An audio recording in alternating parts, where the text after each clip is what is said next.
मकर संक्रांति केवल सूर्य के उत्तरायण होने का पर्व नहीं है। यह उस दिव्य क्षण की स्मृति है जब स्वयं महादेव को भी अपने कर्मों का प्रायश्चित करना पड़ा। यह कथा कपाल मोचन तीर्थ की है। यह उस समय की बात है जब सृष्टि के रचयिता ब्रह्मा जी को अपनी ही शक्ति का अहंकार हो गया। ब्रह्मा के 5 सिर थे। कहा जाता है कि उनका 5वां सिर वेदों की मर्यादा भूलकर स्वयं को परम ब्रह्म घोषित करने लगा।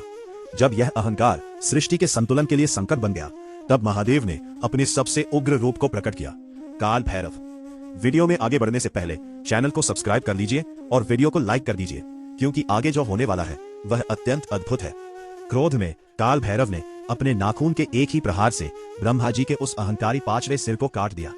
यह कोई साधारण दंड नहीं था, यह ब्रह्म हत्या का महापाप था, जिसका फल देवताओं को भी भोगना पड़ता है।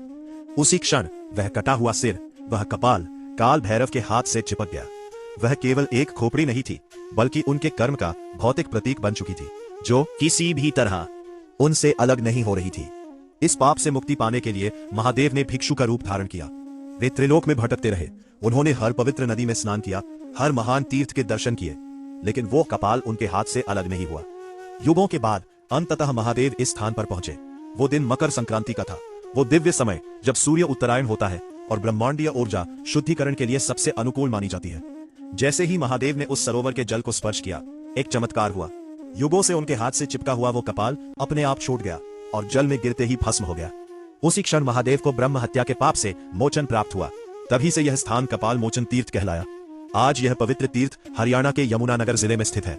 यह लीला संसार को यह सिखाती है कि कर्म और धर्म का विधान इतना अटल है कि जब स्वयं महादेव भी मर्यादा का उल्लंघन करते हैं तो उन्हें भी उसका प्रायश्चित करना पड़ता है।